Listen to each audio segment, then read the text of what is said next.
नमस्कार मेरे प्यारे कृषि साथियों, स्वागत आप सभी का ब्राइट एग्रो क्लासेस के डिजिटल प्लेटफॉर्म पर। साथियों, आज अपन बात करने वाले हैं जो अपनी एग्रोन 321 सब्जेक्ट है, बोले तो rainfed agriculture and watershed management जो सब्जेक्ट है, इसके गेस्ट पेपर की अपन बात करने वाले हैं। मोस्ट इंपॉर्टेंट क्वेश्चंस की अपन बात करने वाले हैं जो कि आपकी एग्जाम में डायरेक्ट ऐसे कैसे छपने वाले हैं।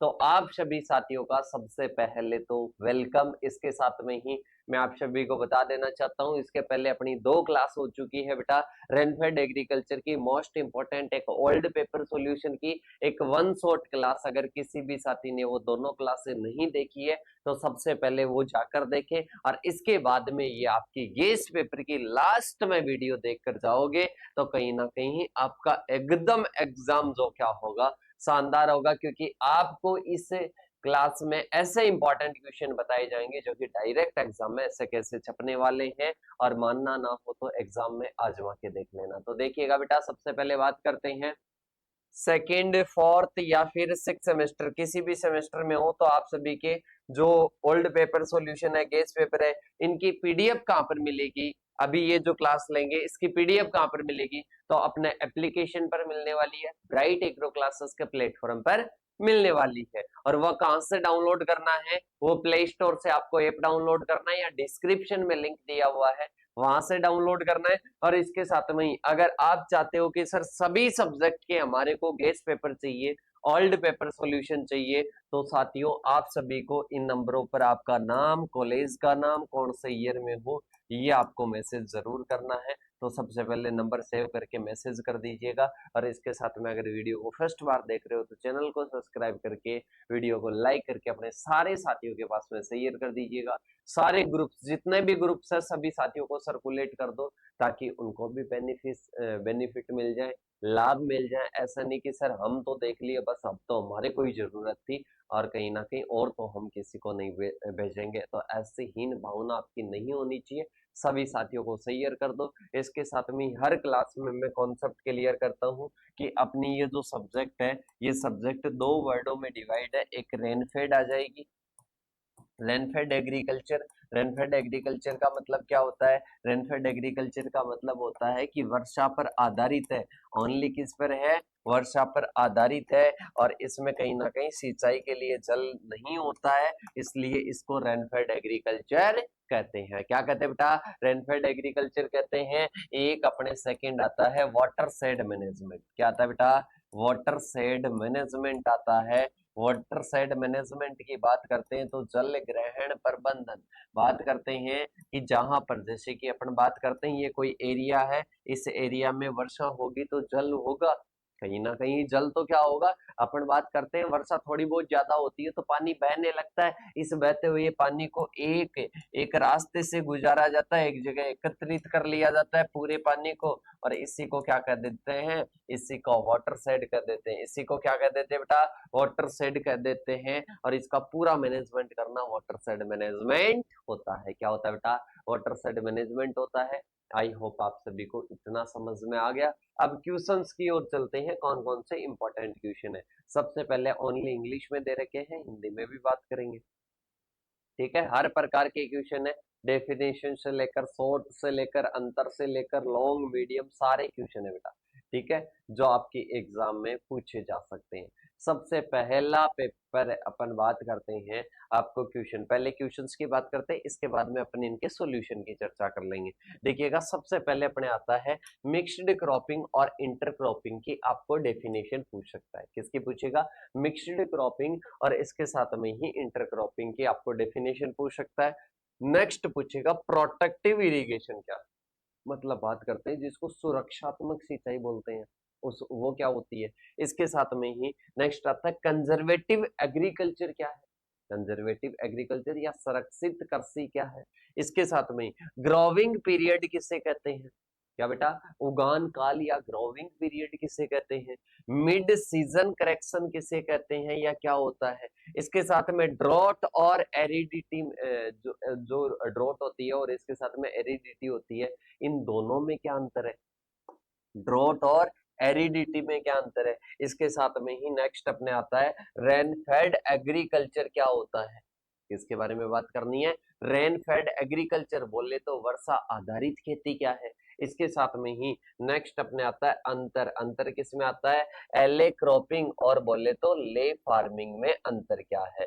किस किस में पूछ रहा है? एले क्रॉपिंग में और इसके साथ में ही ले फार्मिंग में क्या डिफरेंस होता है। इसके साथ में ही ड्राई लैंड फार्मिंग और रेनफेड फार्मिंग में क्या डिफरेंस है। आगे देखिएगा, नेक्स्ट अपने क्वेश्चन आता है विभिन्न प्रकार के एंटी ट्रांसपेरेंट बताने हैं और इसके साथ में ही एंटी ट्रांसपेरेंट्स क्या होते हैं इसके बारे में वेल एक्सप्लेनेशन के साथ में आपको बताना है। फिर आता है आपको असामान्य मौसम की जब स्थिति होती है तो उसमें अपने को कॉन्टिजेंट क्रॉप प्लानिंग तैयार करनी पड़ती है, आकस्मिक फसल योजना बनानी पड़ती है। तो यह आकस्मिक फसल योजना क्या होती है इसके बारे में बताना है। फिर इसके बाद में आता है ड्राई लैंड एग्रीकल्चर से संबंधित जो भी समस्याएं हैं, जो भी प्रॉब्लम्स है कि ड्राई लैंड एग्रीकल्चर जो करते हैं इसमें क्या क्या समस्याएं होती है, क्या क्या अपने को प्रॉब्लम्स को फेस करना पड़ता है, उसके बारे में अपने को बताना है। इसके बाद में चलते हैं next long question. Long question में सबसे पहले है कि वैकल्पिक भूमि उपयोग प्रणाली और सूखा क्षेत्र के लिए उपयुक्त प्रणाली का वर्णन कीजिए। मतलब describe the important alternate land use system और इसके साथ में इसको ALUS के नाम से भी जानते हैं और सुटेबल एक सिस्टम बताइएगा। मतलब जैसे कि एग्रो फॉरेस्ट्री वगैरह नहीं होता है क्या, और जिसने अगर पहले वाली दोनों क्लासें देखी है तो उसको कहीं ना कहीं आंसर भी आ रहे होंगे इसमें। इसके बाद में अपन चलते हैं क्रॉप जो भी होती है उसको अपन बात करें ड्रोट के, एक तो एडेप्शन और एक मिटिगेशन। अपन ड्रोट के प्रति एडेप्शन उसको अनुकूल कैसे बना सकते हैं और इसके साथ में ड्रोट के प्रति अपन उसको मिटिगेशन, ड्रोट को मिटिगेट कैसे कर सकते हैं, ड्रोट को कम कैसे कर सकते हैं, इसके बारे में बताना है। मिट्टी और जल संरक्षण की क्या बतानी है बेटा? कहीं ना कहीं तकनीक बतानी है जिसमें सॉइल और water conservation, harvesting, water harvesting नहीं है वाटर कंजर्वेशन है, तो वाटर कंजर्वेशन की टेक्निक्स के बारे में बताना है। इसके बाद में आता है ड्रोट क्या है, ड्रोट के बारे में डिस्क्राइब कीजिएगा और इसके साथ में ही ड्रोट के टाइप्स और इसके इम्पैक्ट, मतलब इसके फसल पर क्या प्रभाव पड़ते हैं, ये आपके क्या हो जाएगा बेटा, ये कहीं ना कहीं मीडियम लॉन्ग क्वेश्चन हो जाएंगे। इसके बाद में लॉन्ग क्वेश्चन आते हैं जिनमें आपको पूछेगा कि जल की कमी से पौधों के एक तो मॉर्फोलॉजी पर एक फिजियोलॉजी पर, इन दोनों पर प्रभाव पड़ते हैं, इन दोनों के क्या लक्षण होते हैं जल की कमी के बाद में, एक तो किसके फिजियोलॉजी पर, एक इस पर मॉर्फोलॉजी पर, इन दोनों पर क्या प्रभाव पड़ता है। इसके बाद में वाटर हार्वेस्टिंग की डेफिनेशन बतानी है, मतलब परिभाषा बतानी है, महत्व बताना है और तकनीकों को विस्तार से समझाना है कि वाटर हार्वेस्टिंग की डेफिनेशन क्या है, महत्व क्या है और इसके साथ में ही इसकी तकनीक क्या क्या है। इसके साथ में नेक्स्ट और लास्ट क्वेश्चन है वाटर शेड और एकीकृत जो वाटर शेड है, मतलब एकीकृत वाटर शेड जल ग्रहण प्रबंधन, जल ग्रहण प्रबंधन की परिभाषा, इसके साथ में इसका कॉन्सेप्ट, इसका उद्देश्य और इसके सिद्धांतों को समझाना है। तो बेटा ये आपके एक नॉर्मल पेपर में जितने क्वेश्चन आते हैं वो क्वेश्चन आपके दिए गए हैं और इन्हीं क्वेश्चंस में से क्या पूछे जाएंगे आपके एग्जाम में प्रश्न आएंगे। तो वन बाय वन सभी का अपन क्या देखते हैं बेटा, सॉल्यूशन देखते हैं और सॉल्यूशन में सबसे पहले अपने आती है डेफिनेशन। डेफिनेशन में दो डेफिनेशन थी, सबसे पहले एक मिक्स्ड क्रॉपिंग होती है, एक इंटर क्रॉपिंग होती है। बेटा मिक्स्ड क्रॉपिंग का ध्यान रखना, इसमें बिना निश्चित पंक्तियों की बुआई की जाती है। इसमें क्या किया जाता है, जैसे ब्रॉडकास्टिंग की जाती है, छिड़काव किया जाता है अपने खेत में, और इसमें जो लाइंस होती है वो लाइंस कहीं ना कहीं क्या होती है, निश्चित नहीं होती है, that is inter cropping, sorry mixed cropping. जब दो या दो से अधिक फसलें एक ही खेत में उगाते हैं पर बिना निश्चित पंक्तियों के, बिना निश्चित पंक्तियों के या रो व्यवस्था के ये क्या की जाती है, एक साथ उगाई जाती है, इसको क्या कहते हैं, इसको मिक्स्ड क्रॉपिंग कहते हैं। क्या कहते हैं बेटा, मिक्स्ड क्रॉपिंग कहते हैं कि जब दो या दो से अधिक फसलें एक साथ उगाई जाती है बिना किसी पंक्ति व्यवस्था के, दैट इज मिक्स्ड क्रॉपिंग। और इसके साथ में इसका उद्देश्य होता है कि अगर एक फसल खराब हो जाए तो दूसरी फसल को नुकसान से भरपाई हो सके। मतलब बात करते हैं कि जैसे कि अपन ने दो फसलें उगा दी, मतलब कहीं ना कहीं अपन ने लाइन टू लाइन तो नहीं बोई, मतलब कहीं ना कहीं कोई रो के सीक्वेंस में तो नहीं बोई, पर इसके साथ में है तो दो फसल, तो दो फसल में अगर एक फसल भी नष्ट हो जाती है तो एक तो अपने पास में बचती है, तो बेटा उसको अपन क्या कहते हैं, मिक्स्ड क्रॉपिंग कहते हैं। उसको अपन क्या कहते हैं, मिक्स्ड क्रॉपिंग कहते हैं, बिना किसी निश्चित पंक्ति व्यवस्था के। इसके बाद में आता है बेटा, उदाहरण की बात करते हैं, जैसे कि मक्का और मूंगफली बो दिया। इसके बाद में आता है इंटरक्रॉपिंग। इंटरक्रॉपिंग में वही होता है, दो फसलों को साथ में ग्रो करते हैं, पर इसको पंक्ति व्यवस्था में करते हैं। कैसे करते हैं बेटा, पंक्ति व्यवस्था में कहीं ना कहीं करते हैं। मतलब अगर अपन बात करते हैं कि दो या दो से अधिक फसलें तो है, पर उन फसलों को पंक्ति व्यवस्था में साथ उगाया जाता है, दैट इज इंटरक्रॉपिंग। तो देखिएगा, बात करते हैं जब दो या दो से अधिक फसलें निश्चित पंक्तियों में इस प्रकार से उगाई जाती है कि वे एक दूसरे को पोषण, जल और स्थान में प्रतिस्पर्धा न करें। मतलब पंक्ति व्यवस्था में उगाएंगे, पर फिर भी वो क्या नहीं करनी चाहिए, प्रतिस्पर्धा नहीं करनी चाहिए। न्यूट्रिएंट्स के लिए, वाटर के लिए, इनके लिए आपस में कंपटीशन ना करें। और इसको अपन क्या कहते हैं, जब अपन पंक्तियों में उगाते हैं, उसमें पंक्तियों में नहीं उगा रहे, इसमें पंक्तियों में उगा रहे, दैट इज इंटरक्रॉपिंग। इसके बाद में अपन चलते हैं आगे की ओर। आगे आती है बेटा नेक्स्ट डेफिनेशन, जैसे कि गन्ना और प्याज उगा लिया। इसके बाद में आती है प्रोटेक्टिव इरिगेशन। क्या आती है बेटा, प्रोटेक्टिव इरिगेशन। ये प्रोटेक्टिव इरिगेशन क्या होती है बेटा, ये कहीं ना कहीं अपने शुष्क खेती करते हैं ना अपन, कहीं ना कहीं उसमें होती है, या वर्षा आधारित खेती में अपन मान सकते हैं। इसमें क्या होता है, कई बार सूखा पड़ने की स्थिति आती है, ड्रॉट की कंडीशन आती है। अब ड्रॉट की कंडीशन आती है, तो ड्रॉट की कंडीशन में क्या होता है बेटा, ड्रॉट की कंडीशन में अपन बात करते हैं तो सूखा पड़ता है। अब सूखा पड़ता है तो कई बार ऐसी कंडीशन आती है कि उस टाइम जल की आवश्यकता पड़ती है। मतलब कहीं ना कहीं वर्षा नहीं होगी, सूखा पड़ गया, सूखा पड़ गया, तो अब उस टाइम ऐसी स्थिति है कि अब तो फसल नष्ट होने वाली है। उस टाइम अगर उसकी सुरक्षा के लिए एक बार सिंचाई दे दे, उस टाइम अगर उसकी सुरक्षा के लिए एक बार सिंचाई दे दे, तो उसको प्रोटेक्टिव इरिगेशन कहते हैं। जब वर्षा आधारित क्षेत्रों में फसलों को सूखे से बचाने के लिए थोड़ी मात्रा में भी पानी दे दिया जाता है। वर्षा आधारित खेती होती है, और कहीं ना कहीं अपन क्या करते हैं, थोड़ी मात्रा में भी अगर खेती के लिए उसको पानी दे देते हैं, तो उसको सुरक्षा सिंचाई कहते हैं, उसको कहीं ना कहीं प्रोटेक्टिव इरिगेशन कहते हैं। क्या कहते हैं बेटा, प्रोटेक्टिव इरिगेशन कहते हैं। इसके बाद में देखिएगा, इसका मुख्य उद्देश्य होता है फसल को बचाना है, फसल को बचाना है, फसल को नष्ट होने नहीं देना है, और उत्पादन बढ़ाना इसका मुख्य उद्देश्य नहीं होता है कि अभी बचा ले। जैसे कि वर्षा लगातार 20 दिन से नहीं हो रही है, अब कंडीशन ऐसी है कि फसल नष्ट होने वाली है। हाँ, लगता है कि 5-7 दिन में वर्षा हो जाएगी, पर 5-7 दिन में फसल नष्ट हो जाएगी, तो इस कारण उस टाइम जो सिंचाई दी जाती है उसको प्रोटेक्टिव कहते हैं, उस टाइम वो सुरक्षा कर लेती है,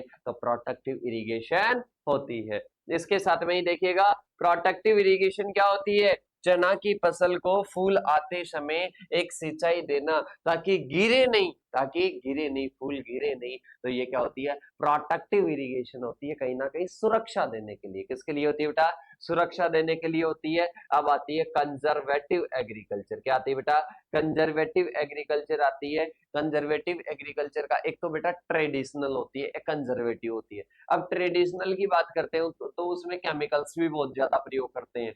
इसके साथ में ही उसमें कोई ध्यान नहीं दिया जाता है किसी प्रकृति, न जल का ध्यान दिया जाता है, न मृदा को ध्यान दिया जाता है, न पर्यावरण को ध्यान दिया जाता है। मतलब इन रिसोर्सेज का बिल्कुल भी ध्यान नहीं रखा जाता है कि ये आगे जाकर कम होंगे, नष्ट होंगे, अवेलेबल नहीं होंगे, कुछ भी ध्यान नहीं दिया जाता है। तो उसको तो अपन अलग प्रकार की कहते हैं। अगर इनको अपन सुरक्षित रूप से प्रयोग करके खेती करते हैं, उसको कंजर्वेटिव एग्रीकल्चर कहते हैं। देखिएगा, यह एक ऐसी कृषि प्रणाली है जिसमें जल, मिट्टी और कहीं ना कहीं अन्य प्राकृतिक संसाधनों का संरक्षण करते हुए खेती करते हैं, ताकि भूमि की उत्पादकता लंबे समय तक बनी रहे, भूमि की उत्पादकता लंबे समय तक बनी रहे। दैट इज ये कंजर्वेटिव एग्रीकल्चर आ जाएगी। मतलब क्या होता है, जल, मिट्टी और अन्य प्राकृतिक संसाधनों का संरक्षण करते हुए खेती की जाती है, ताकि भूमि की उत्पादकता लंबे समय तक बनी रहे। दैट इज ये कंजर्वेटिव एग्रीकल्चर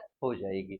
इसके बाद में आता है, उदाहरण की बात करते हैं, जीरो टिलेज आ जाएगा। जीरो टिलेज की बात करते हैं तो बेटा इसमें टिलेज बिल्कुल भी नहीं किया जाता है, तो अपने जो मृदा की नमी वगैरह है वो बनी रहेगी। इसके बाद में आता है कवर क्रॉपिंग, मतलब अपने कोई भी फसल है, अपन बात करते हैं कोई भी खेत है, खेत में अपन क्या करते हैं, कवर करने वाली, इस खेत को कवर करने वाली फसल लगाते हैं, दैट इज कवर क्रॉपिंग आ जाएगा। और ये अपना खेत है, इस खेत में क्या करते हैं, यहाँ पर प्लांट है, यहाँ पर प्लांट है, बीच में खाली पड़ी जगह पर क्या करते हैं, घास फूस बिछा देते हैं, मतलब दैट इज पलवार, दैट इज पलवार। ये जो मृदा के कणों को एक स्थान से दूसरे स्थान पर भी नहीं जाने देता है, मतलब मृदा अपरदन को भी रोकता है और जल का भी संरक्षण करता है, दैट इज ये अपने क्या हो जाएगी, कंजर्वेटिव एग्रीकल्चर हो जाएगी। फिर आता है ग्रोविंग पीरियड। क्या होता है बेटा, ग्रोविंग पीरियड होता है कोई भी अपनी फसल है उस फसल के लिए एक ऐसा टाइम होता है, जैसे कि अपन बात करते हैं खरीफ की सीजन की क्रॉप्स है तो जून से स्टार्ट हो जाता है उसका ग्रोविंग पीरियड, मतलब कि जून से लेकर सितंबर तक, जून से लेकर सितंबर तक वो अच्छे से ग्रो हो जाती है, मतलब दैट इज ग्रोविंग पीरियड। तो देखिएगा वह समयावधि जिसमें किसी क्षेत्र में फसल की वृद्धि के लिए उपयुक्त तापमान और नमी उपलब्ध होती है और कहीं ना कहीं फसल अवधि या ग्रोविंग पीरियड कहलाता है। समझिएगा, वह समयावधि जिसमें क्या होता है, कहीं ना कहीं किसी क्षेत्र में क्या होता है, फसल की वृद्धि के लिए उपयुक्त तापमान और नमी उपलब्ध होती है। क्या होती है, उपयुक्त तापमान और नमी उपलब्ध होती है, दैट इज अपने क्या हो जाएगा, ग्रोविंग पीरियड हो जाएगा। क्या हो जाएगा, ग्रोविंग पीरियड हो जाएगा कि उस पीरियड में उपयुक्त तापमान नमी उपलब्ध होती है, उसको फसल का उगान काल कहते हैं। क्या कहते हैं, उगान काल कहते हैं। जैसे कि जून से सितंबर किसका है, अपने बाजरे का है, खरीफ की फसलों का है। इसके बाद में देखिएगा एग्जाम्पल की बात करते हैं, मध्य भारत में जो फसलें हैं उनमें कहीं ना कहीं जून से लेकर अक्टूबर तक क्या होता है, उगान काल होता है, ग्रोविंग पीरियड होता है। इसके बाद में आता है मिड सीजन करेक्शन। अब भाई साहब वर्षा आधारित खेती कर रहे हैं, बीच में कुछ गड़बड़ हो गई, बीच में कुछ गड़बड़ हो गई, कहीं ना कहीं सिंचाई वगैरह अपने पास में नहीं बची, सिंचाई के तो सोर्सेस है नहीं, वर्षा आ नहीं रही है और कोई ऐसी एबनॉर्मल कंडीशन आ गई।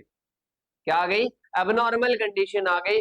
अब उस एबनॉर्मल कंडीशन से अपने को क्या करना है, बचाव करना है। उस एबनॉर्मल कंडीशन से अपने को बचाना है, अपनी फसल को बचाना है, दैट इज वो फसल की अवधि के बीच में जब ये कार्य करते हैं ना तो उसको मिड करेक्शन कहते हैं, मिड सीजन करेक्शन कहते हैं। देखिएगा सबसे पहले बात करते हैं, जब फसल की वृद्धि के बीच में मौसम खराब हो जाता है या कोई समस्या आ जाती है, जब फसल की वृद्धि के बीच में क्या होता है, मौसम खराब हो जाता है, तो उस कंडीशन में जैसे कि बारिश रुक गई और तो उस स्थिति में अपनाए गए सुधारात्मक उपायों को क्या करते हैं, मध्य ऋतु सुधार कहते हैं, मिड सीजन सुधार कहते हैं, कि बीच में अपन ने क्या किया था, सुधारा था। क्या किया था बेटा, बीच में अपन ने सुधार किया, that is mid season correction.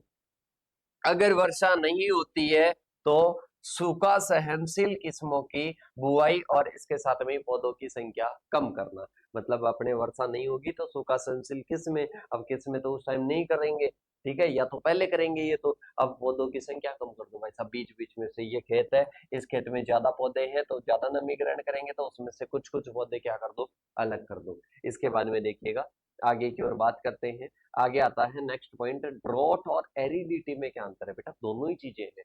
Drought एक क्या है, शॉर्ट पीरियड, जैसे सूखा पड़ गया भाई साहब, सूखा पड़ गया तो ये टाइम को डिनोट कर रहा है। एरिडिटी शुष्क जलवायु, वो वहां की जलवायु को क्या करता है, ये ड्रॉट तो मौसम को कहीं ना कहीं डिनोट करता है और एरिडिटी क्या करता है, एरिडिटी कहीं ना कहीं ये जलवायु को डिनोट करता है। ड्रॉट की बात करते हैं, ये शॉर्ट टाइम को डिनोट करता है। एरिडिटी की बात करते हैं तो एरिडिटी लॉन्ग टाइम को क्या करता है, डिनोट करता है। तो देखिएगा ड्रोट एक अस्थायी स्थिति है, मतलब शॉर्ट पीरियड है, जब किसी क्षेत्र में सामान्य से कम वर्षा होती है और कहीं ना कहीं फसल को जरूरी नमी नहीं मिल पाती है कुछ समय के लिए, तो उसको ड्रोट कह देंगे। 10-20 दिन से लगातार वर्षा नहीं आ रही है तो उसको अपन उस कंडीशन को ड्रोट कर देंगे। क्या कह देंगे बेटा, ड्रोट कर देंगे, दैट इज वो ड्रोट हो जाएगी। किसी साल कोटा में सामान्य वर्षा से बहुत कम होना क्या हो जाएगा, ड्रॉट हो जाएगा। अब इसके बाद में आता है एक एरिडिटी। एरिडिटी बेटा स्थायी जलवायु की विशेषता है, जैसे कि थार का रेगिस्तान है, जैसलमेर, बाड़मेर, और बीकानेर। इधर की साइड अपन बात करें, थार का मरुस्थल है, कहीं ना कहीं डेजर्ट है। अब बेटा वहां पर तो हमेशा ही शुष्कता रहती है, वहां पर तो हमेशा ही एरिडिटी रहती है। क्या रहती है? वहां पर तो हमेशा ही एरिडिटी रहती है, वहां पर तो हमेशा ही शुष्कता रहती है। इसके बाद में आता है रेन फेड एग्रीकल्चर। क्या आता है बेटा? रेन फेड एग्रीकल्चर आता है। रेनफेड एग्रीकल्चर की अगर मैं बात करता हूँ तो वही है बेटा, एक रेनफेड फार्मिंग होती है, एक रेनफेड एग्रीकल्चर होती है। रेनफेड एग्रीकल्चर तीन प्रकार की होती है, dry farming, dry land farming, rainfed farming. ठीक है, और रेनफेड एग्रीकल्चर की बात करते हैं, पूरी तरह से किस पर है? वर्षा पर निर्भर है, दूसरा कोई ऑप्शन नहीं है। सिंचाई के लिए जल है ही नहीं। ठीक है, तो ये क्या होती है? सिंचाई भी होगी तो वर्षा के जल से ही होगी, ऐसे समझ लेना। तो यह जब यह खेती क्या होती है, पूरी तरह से वर्षा पर निर्भर होती है, सिंचाई का कोई साधन नहीं होता है, उसको वर्षा आधारित खेती कहते हैं या रेनफेड एग्रीकल्चर कहते हैं। सूखे की संभावना इसमें अधिक रहती है और उत्पादन मौसम पर निर्भर रहता है। बेटा जब वर्षा नहीं होगी तो कहीं ना कहीं अपने को पता है, वर्षा नहीं होगी तो अपना उत्पादन नहीं होगा। मतलब जो उत्पादन है कहीं ना कहीं ओनली किस पर डिपेंड है? वेदर पर, मौसम पर क्या है? डिपेंड है। इसके बारे में बात करते हैं आगे की ओर। ये अपने डेफिनेशन कंप्लीट होती है। डेफिनेशन के बाद में आता है बेटा अंतर। क्या आता है? अंतर आता है, एक एले क्रॉपिंग, एले फार्मिंग आता है, एक क्या आता है? ले फार्मिंग आता है। सॉरी, एले क्रॉपिंग आता है और कहीं ना कहीं एक ले फार्मिंग आता है। ले फार्मिंग की अगर मैं बात करूं बेटा, ये अपना कोई खेत है, इस खेत में अपन ने एक बार क्या लगा दी? घास लगा दी। एक बार अपन ने क्या कर दी? फसलें लगा दी। घास लगा दी, फसलें लगा दी, घास लगा दी, फसलें लगा दी। तो ये क्या होता है बेटा? ये कहीं ना कहीं ले फार्मिंग होता है। ठीक है, घास और कहीं ना कहीं फसल का क्या है? ये कॉम्बिनेशन है। इसके साथ में इधर बात करते हैं, पेड़ पौधों झाड़ियों के बीच में फसल लगा दी अपन ने, पेड़ पौधों के साथ में, पेड़ पौधों के साथ में या पेड़ों के साथ में खेती करते हैं। पेड़ों के साथ में अपन क्या करते हैं? फसल लगाते हैं। पेड़ों के साथ में अपन फसल लगाते हैं तो वो क्या होता है बेटा? वो कहीं ना कहीं एले क्रॉपिंग होता है। क्या होता है? एले क्रॉपिंग होता है। और खेत में कुछ समय के लिए फसल रही तो घास वगैरह अपन ने लगा दी तो वो क्या होता है? वो कहीं ना कहीं ले फार्मिंग होता है। इसके साथ में देखिएगा, इसका उद्देश्य क्या होता है? एले क्रॉपिंग का क्या होता है? मिट्टी का संरक्षण और नमी बनाए रखना। इसका मिट्टी की उर्वरता क्या करना? अपन ने एक साल फसल नहीं ली, एक साल फसल नहीं लगाई, कहीं ना कहीं घास के लिए ही छोड़ दिया, तो इससे मिट्टी की उर्वरता क्या होती है बेटा? कहीं ना पड़ती भूमि छोड़ना। ठीक है, तो मिट्टी की उर्वरता बढ़ती है। और कहीं ना कहीं मुख्य फसल और पेड़ झाड़ी होते हैं, इसमें घास या फसल रही क्या होती है? भूमि होती है। या तो घास लगी हुई होगी या फिर बंजर होगी, पड़ती भूमि होगी। इसके बाद में बात करते हैं नेक्स्ट एग्जाम्पल की बात करते हैं।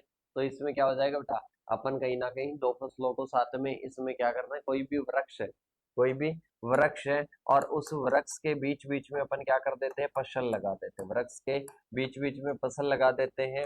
दैट इज, ये अपने क्या हो जाएगा? एले क्रॉपिंग हो जाएगा। ले फार्मिंग की बात करते हैं तो इसमें क्या करते हैं? कभी तो अपन ने ग्रास लगा दी और कभी अपन ने जो है पिजन पे लगा दिया या कोई अन्य फसल लगा दी, तो दैट इज ये एले क्रॉपिंग और इसके साथ में ले फार्मिंग हो जाएगा। आई होप आप सभी को बढ़िया तरीके से समझ में आ गया होगा। और अब अपन चलते हैं बेटा आगे की ओर।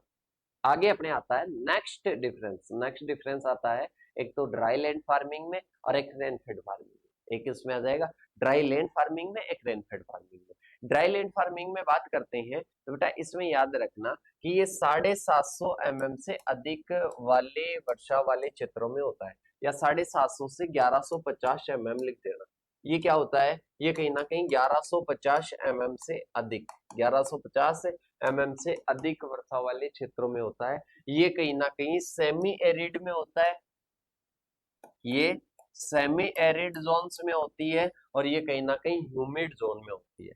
कैसे जोन में होती है बेटा?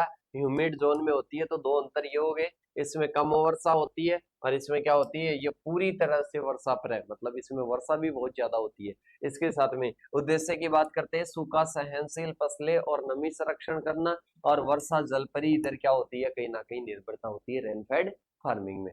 आगे बात करते हैं,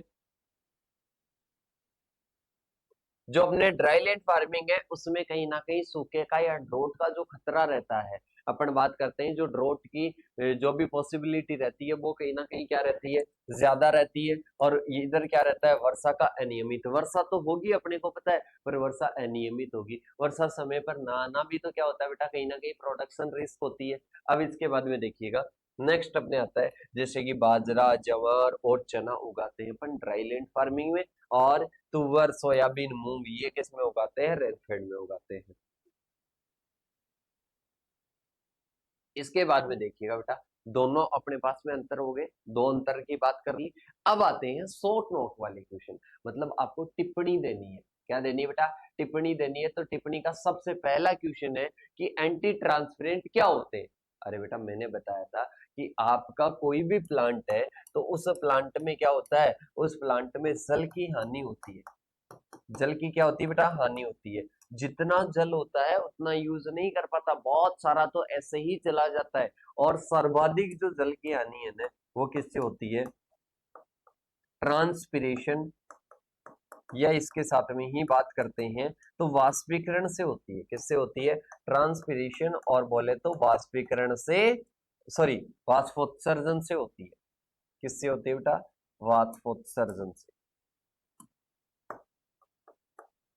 वाष्पोत्सर्जन से होती है। और कहीं ना कहीं अपन जो वाष्पोत्सर्जन से होने वाली जो हानि है उसको रोक देते हैं, वाष्पोत्सर्जन से होने वाली हानि को रोक देते हैं, तो उसको अपन क्या कहते हैं? उसको कहीं ना कहीं उन पदार्थों को एंटी ट्रांसपेरेंट कहते हैं। तो बेटा अपने को पता है कि ड्रोट मतलब शुष्क भूमि है, शुष्क भूमि में अपन खेती करते हैं, तो कहीं ना कहीं अपने को क्या करना है? ट्रांसपिरेशन को रोकना है। क्या करना है? नमी को बचाए रखना है, मतलब ट्रांसपिरेशन को रोकना है। तो देखिएगा, एंटी ट्रांसपेरेंट्स वे पदार्थ होते हैं जो कि कहीं ना कहीं पौधों से पानी के वाष्पोत्सर्जन को या ट्रांसपिरेशन को क्या करते हैं? रोकते हैं, रेड्यूस करते हैं। रोकते हैं या रेड्यूस करते हैं, तो ये क्या हो जाएगा? एंटी ट्रांसपेरेंट्स हो जाएगा। कि एंटी ट्रांसपेरेंट्स वे पदार्थ है जो कि क्या होते हैं? कहीं ना कहीं पौधों से पानी का वाष्पोत्सर्जन और ट्रांसपिरेशन को क्या करते हैं? ये कहीं ना कहीं रोकते हैं। तो बेटा एंटी ट्रांसपेरेंट्स क्या हो जाएंगे? ऐसे पदार्थ जो कि क्या करते हैं? पौधों से होने वाली जो पानी की क्षति है उसको क्या करते हैं? रोकते हैं। अगर आपसे पूछ ले कि पानी की क्षति जो सर्वाधिक होती है वो पौधे के कौन से भाग से होती है? स्टोमेटा से होती है बेटा, रंध्रों से होती है। और इसके साथ में स्टोमेटा को क्लोजिंग ओपनिंग के लिए कौन सा पोषक तत्व जिम्मेदार होता है? पोटेशियम जिम्मेदार होता है। और आपको पूछ ले कि जो अपना पौधों में जो रोग प्रतिरोधकता वाला जो पोषक तत्व है वो कौन सा है? पोटेशियम है। ये भी आपको याद होना चाहिए। इसके बाद में अपन बात करते हैं, ये सूखे के समय पौधों को नमी बनाए रखने में सहायक होते हैं। अब पौधों में अपने को पता है पौधों में नमी है, अब क्या होगा? अब कहीं ना कहीं पौधों में नमी है अभी प्रेजेंट टाइम में, तो देखें। और कहीं ना कहीं अब ड्रोट आगे वैसा वर्षा नहीं हो रही है, तो इस टाइम क्या करें? इस टाइम आप कहीं ना कहीं ट्रांसपिरेशन को रोक दो, मतलब कम कर दो।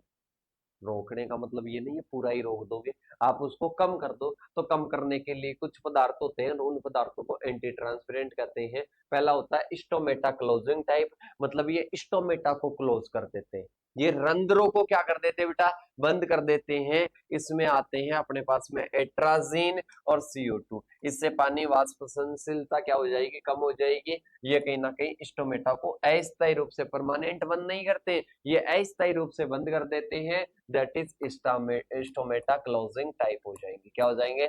स्टोमेटा क्लोजिंग टाइप हो जाएंगे। तो पहले एंटी ट्रांसपेरेंट्स हो गए स्टोमेटा क्लोजिंग टाइप। इसके बाद में अपन चलते हैं बेटा आगे की ओर। आगे आता है फिल्म फॉर्मिंग टाइप। कौन से आते हैं बेटा? फिल्म फॉर्मिंग टाइप होते हैं, मतलब कहीं ना कहीं फिल्म बनाने वाले। फिल्म की बात करते हैं तो परत बनाने वाले, परत बनाने वाले पदार्थ क्या होते हैं? फिल्म फॉर्मिंग टाइप कहलाते हैं। क्या कहलाते हैं बेटा?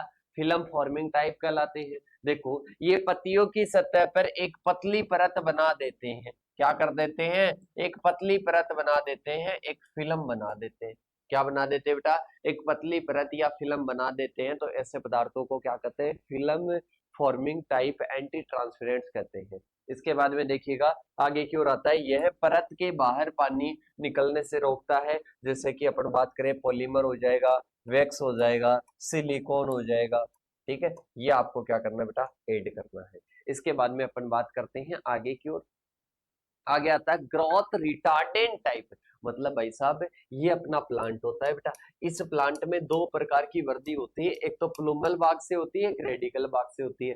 रेडिकल की बात करते हैं तो रूट से ग्रोथ होती है, प्लूमल की बात करते हैं ऊपर वाले भाग से होती है। अब जो ऊपर वाले भाग से वृद्धि होती है उसको रोक देता है और इसको बढ़ा देता है। इसको बढ़ा देता है, तो इसको अपन क्या कहते हैं, ऐसे पदार्थों को क्या कहते हैं, ग्रोथ रिटार्डेंट कहते हैं। तो ग्रोथ रिटार्डेंट क्या करते हैं, ऊपर वाले भागों की वृद्धि कर देते हैं और इसके साथ में नीचे वाले भागों की क्या कर देते हैं, वृद्धि को रोक देते हैं। दैट इज ये क्या हो जाएंगे, ग्रोथ रिटार्डेंट टाइप हो जाएंगे। ये पौधों की वृद्धि को धीमा कर देते हैं और कहीं ना कहीं पौधों को पानी की जरूरत कम हो जाएगी, क्योंकि अपन बात करते हैं बेटा लीफ का साइज छोटा हो जाएगा और कहीं ना कहीं उसके तने का आकार छोटा हो जाएगा, तो वहां से वाष्पोत्सर्जन क्या होगा, कम होगा, वहां पर ट्रांसपिरेशन क्या होगा, कम होगा।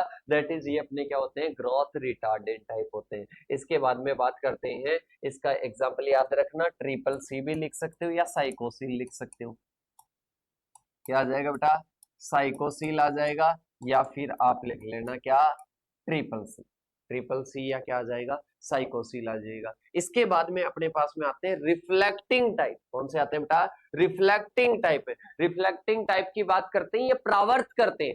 अब अपने को पता है कि जो अपने को जो हानि होती है जल की, वो जैसे ही रेडिएशन आएगी, रेडिएशन प्लांट पर गिरेगी, रेडिएशन प्लांट पर गिरेगी, प्लांट पर गिरते ही क्या होगा, वहां की जो जल है, वहां का जो जल है, जो वाटर है, वो वाटर क्या होगा बेटा, वो वाटर कहीं ना कहीं वाष्पीकरण के थ्रू जाएगा। वाष्पीकरण नहीं होता है, प्लांट की सतह से वाष्पोत्सर्जन होता है, ट्रांसपिरेशन होता है। अब वो ट्रांसपिरेशन के तहत क्या होगा, वो कहीं ना कहीं जल क्या होगा, वाष्पित होगा। तो देखिएगा ये पत्तियों की सतह पर क्या होते हैं, प्रावर्तक पदार्थ डालते हैं। पत्तियों की सतह पर प्रावर्तक पदार्थ डाल देंगे और उन पदार्थों को डालते ही ये जैसे ही रेडिएशन आएगी, रेडिएशन को बोलेंगे भाई साहब आप वापस जाइएगा, आप वापस जाइएगा। That is reflecting type. क्या हो जाएंगे बेटा, रिफ्लेक्टिंग टाइप हो जाएंगे। यह सूरज की गर्मी को कम करता है और कहीं ना कहीं जिससे पानी की जो हानि है वो क्या हो जाती है, कम हो जाती है।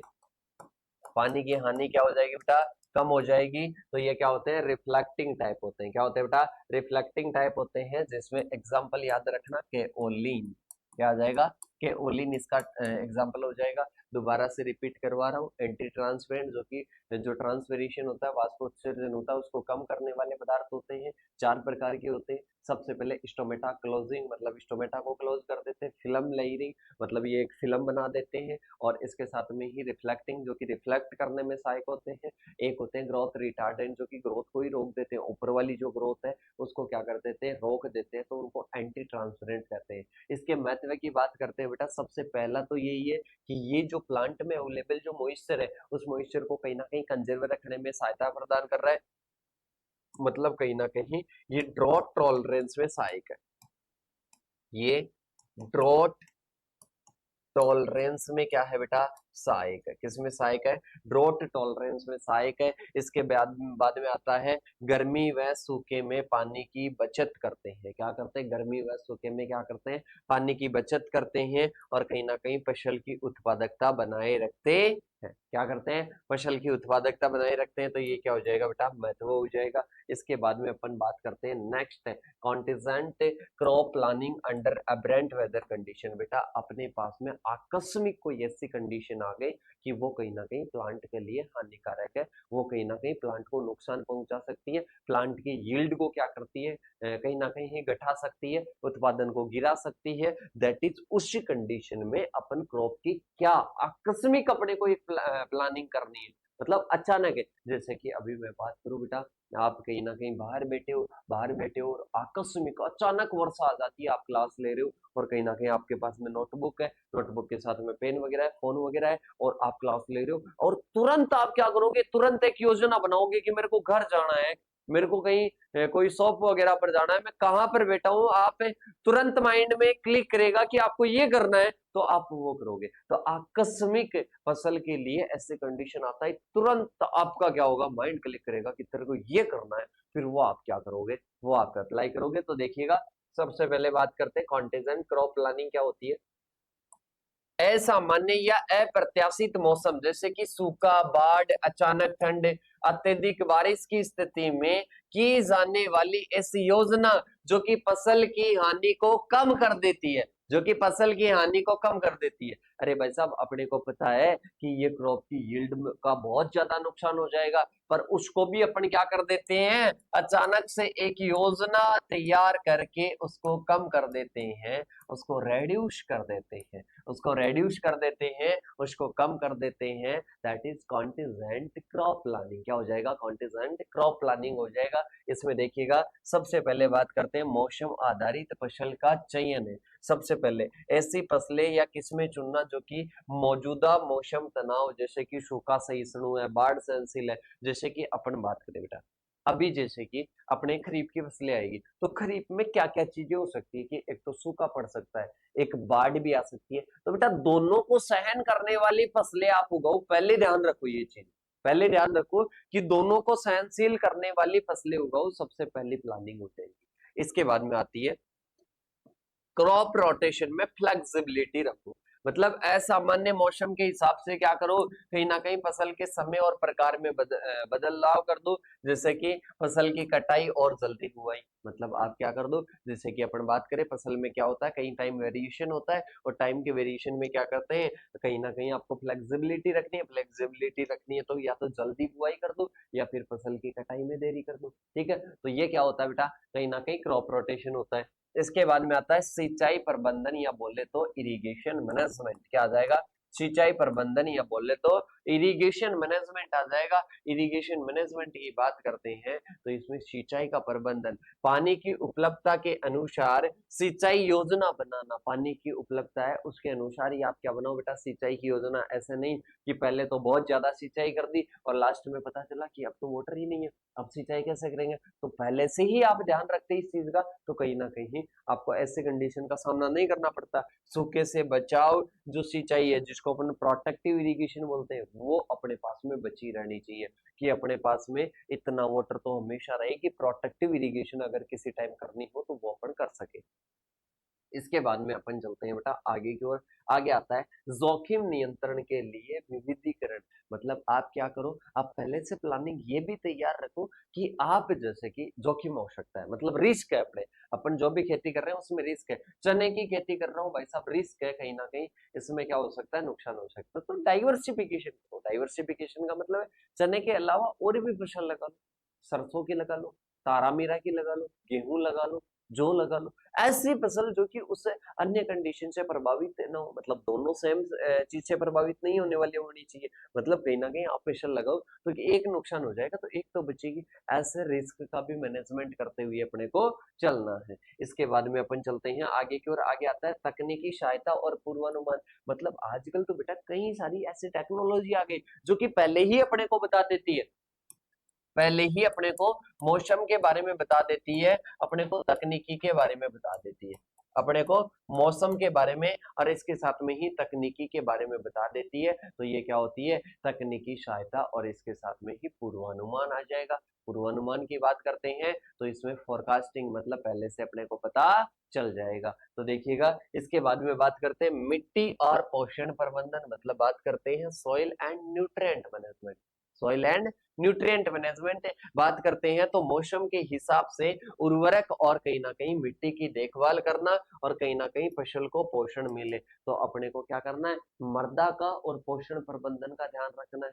ठीक है, ये आकस्मिक फसल योजना के अंतर्गत है। इसके बाद में आता है आपातकालीन फसल विकल्प, मतलब बात करते हैं फसल न बच पाने की स्थिति में जल और समय की बचत करने वाली जल्दी पकने वाली फसल लगा दो। जैसे कि अपन बात करते हैं खरीफ में अपने पास में मिड अगस्त में नुकसान हो जाता है, अपने को लग गया कि ये फसल तो गई, अब भाई साहब जल्दी पकने वाली दूसरी फसल लगा दो, समय बच जाएगा और इसके साथ में ही क्या हो जाएगा, कहीं ना कहीं जल वगैरह इन सारी चीजों का अपन क्या कर सकते हैं, यूज कर सकते हैं। ठीक है, तो कई बार फसल बीच में खराब हो जाती है तो बीच में भी आप जल्दी पकने वाली किस्में लगा दो। ठीक है, अब इसके बाद में ये आकस्मिक फसल योजना हो गई। अब इसका महत्व क्या होता है, फसल की उपज और कहीं ना कहीं किसान की जो आय होती है, जो इनकम होती है, वो कहीं ना कहीं क्या बनी रहती है, स्थिर बनी रहती है। और इसके साथ में ही असामान्य मौसम प्रभावों को कम करना है, मतलब इससे क्या होती है, कहीं ना कहीं जो एब्रेंट कंडीशन होती है, एबरेंट कंडीशन होती है, वेदर की कंडीशन होती है, उस कंडीशन को कहीं ना कहीं इससे क्या कर सकते हैं, कम कर सकते हैं, और रिस्क मैनेजमेंट हो जाता है, मतलब इससे इतनी बड़ी रिस्क नहीं रहती है, कहीं ना कहीं रिस्क का क्या हो जाता है, मैनेजमेंट हो जाता है। तो बेटा ये अपने क्या हो गया, ये आकस्मिक फसल योजना हो गई, मतलब अचानक अपने को फसल की योजना तैयार करनी है तो वो फसल योजना हो गई। इसके बाद में आता है बेटा ड्राईलैंड एग्रीकल्चर से संबंधित समस्याएं, मतलब अपन क्या करते हैं बेटा, शुष्क भूमि कृषि करते हैं। क्या करते हैं, शुष्क भूमि कृषि करते हैं, मतलब कहीं ना कहीं अपन ड्राई स्टेज में क्या करते हैं, कहीं ना कहीं कल्टीवेशन करते हैं। अब ड्राई स्टेज में अगर कोई कल्टीवेशन कर रहे हैं तो उस टाइम अपन किस प्रकार की जो प्रॉब्लम्स का सामना करते हैं, उन प्रॉब्लम्स के बारे में आपको बताना है, उन प्रॉब्लम्स के बारे में आपको बताना है। तो देखिएगा, ड्राईलैंड एग्रीकल्चर वह कहती है जो कम वर्षा वाले इलाकों में कहीं ना कहीं बिना सिंचाई के होती है, और कौन से एरियाज में होती है, सेमी एरिड जोन्स में। सेमी एरिड जोन्स में ये खेती होती है। कौन से में होती है बेटा, सेमी एरिड जोन्स में होती है। ड्राईलैंड एग्रीकल्चर वह कहती है जो कि कम वर्षा वाले इलाकों में बिना सिंचाई के होती है, बिना सिंचाई की होती है, विदाउट इरिगेशन होती है, तो इसको क्या कहते हैं, ड्राईलैंड एग्रीकल्चर कहते हैं। क्या कहते हैं बेटा, ड्राईलैंड एग्रीकल्चर कहते हैं। इसमें कई सारी समस्याएं आती है, जैसे कि फसल उत्पादन को क्या करती है, प्रभावित करती है, क्रॉप प्रोडक्शन को क्या करती है, प्रभावित करती है, तो ये ड्राईलैंड एग्रीकल्चर हो जाएगी। इसमें समस्याओं की बात करते हैं तो सबसे पहले हो जाएगा कम वर्षा और असमान वितरण। अपने को सीधा सा पता है कि ड्राईलैंड एग्रीकल्चर मतलब ड्राई, ड्राई का बात करें तो सूखा, मतलब उसमें कम वर्षा होगा और उसका भी वितरण। यहाँ पर जैसे कि अपना बड़ा इलाका है जयपुर में, हर जगह पर वर्षा हो कोई जरूरी नहीं है, कहीं पर होती है कहीं पर नहीं होती है, मतलब असमान वितरण होता है, तो वर्षा की मात्रा कम होती है और कहीं ना कहीं असमान होती है, जिससे फसल के लिए क्या होती है, पानी की क्या होती है बेटा, कमी होती है। तो लो एंड अनइवन रेनफॉल, मतलब क्या होती है, वर्षा भी कम होती है और इसके साथ में असमान वितरण होता है। नेक्स्ट आता है सूखा एवं जल संकट। क्या आ जाएगा बेटा, सूखा एवं जल संकट आ जाएगा, मतलब बार बार सूखे की स्थिति बनती है और कहीं ना कहीं जो कि पौधों की वृद्धि को क्या करती है, रोकती है, प्लांट की ग्रोथ को क्या करती है, रोकती है, और बार बार सूखे का अपने को सामना करना पड़ता है। तो ये क्या आती है, एक मेजर समस्या आती है। इसके बाद में आती है मिट्टी की उर्वरता में कमी। आपको पता है कई बार क्या होती है, अधिक सूखा पड़ गया तो हवा के द्वारा मृदा के कण एक स्थान से दूसरे स्थान पर चले जाएंगे, मतलब फर्टाइल लेयर एक स्थान से दूसरे स्थान पर चली जाएगी।